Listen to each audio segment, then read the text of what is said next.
பார்த்துட்டு இருக்க அனைத்து நல்ல உள்ளங்களுக்கும் இந்த கலை இனிய வணக்கம். நீங்க பார்த்துட்டு இருக்கிறது இன்னொரு சினிமா சேனல். வாங்க இன்னைக்கான வீடியோக்குள்ள போலாம். ரஞ்சித் அவர்களுடைய இயக்கத்துல நடிகர் சியான் விக்ரம் அவங்களுடைய நடிப்புல வெளிவந்த திரைப்படம் தான் தங்கலான். இந்த படம் ஆகஸ்ட் 15ஆம் தேதி ரிலீஸ் ஆச்சு. இந்த படம் ஒரு மிக்ஸ்டு ரெஸ்பான்ஸ் பெற்றுச்சுன்னு சொல்லலாம். அதுக்கு காரணமா அவங்க பேசுறது எங்களுக்கு இன்னும் தெளிவா புரியல, ஆடியோபிளா இல்லை அப்படின்ற ஒரு தகவலும் முன் வச்சாங்க.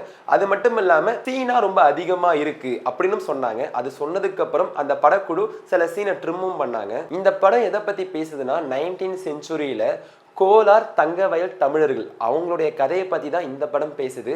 இந்த படம் பார்த்த எல்லாருமே சொன்னது சியான் விக்ரம் அவர்கள் அவருடைய ஃபுல் பொட்டென்ஷியலை இந்த படத்துல காமிச்சிருக்காங்க. ஒரு மிகப்பெரிய எக்ஸ்ட்ராடினரியான எஃபெக்டை அவர் மட்டும் இல்லை, அந்த மொத்த ஏடி டீமாக இருக்கட்டும், மொத்த டீமுமே இந்த படத்துக்காக ஒரு மிகப்பெரிய உழைப்பை போட்டிருக்காங்கன்னே சொல்லலாம். சியான் விக்ரம் அவர்கள் இது மாதிரி கதை தளத்தை தேர்ந்தெடுக்கிறது புதுசிலனே சொல்லலாம். இப்போ சோஷியல் மீடியாவில் இதை பற்றி நம்ம எல்லாருமே பேசுகிறோம். சோஷியல் மீடியா இல்லாத காலத்தில் பாலா அவர்கள் இயக்கத்தில் பிதாமகன் அப்படின்ற திரைப்படத்தில் ஒரு சூப்பரான ஒரு கேரக்டராக அவர் பிளே பண்ணிருப்பாரு. அந்த கேரக்டர் ரசிகர்கிட்ட மிகப்பெரிய வரவேற்பும் பெற்றிருக்குன்னே சொல்லலாம். நடிகர் சியான் விக்ரம் நடித்த திரைப்படத்தில் உங்களுக்கு எது ஃபேவரட்டான திரைப்படம்னு கீழே கமெண்ட் பண்ணுங்க. அது மட்டும் இல்லாம தங்கலான் திரைப்படம் எனக்கு இதெல்லாம் ஒர்க் அவுட் ஆச்சு, இதெல்லாம் ஒர்க் அவுட் ஆகல, இதெல்லாம் பேசுறாங்க, இப்படிலாம் என்னென்ன அப்படி உங்களுக்கு என்னென்னலாம் புரிஞ்சுது, எதெல்லாம் புரியலையோ கீழே சொல்லுங்க. தொடர்ந்து இது மாதிரி வீடியோக்களை பார்க்க இன்னொரு சினிமா சேனலை சப்ஸ்கிரைப் பண்ணுங்க.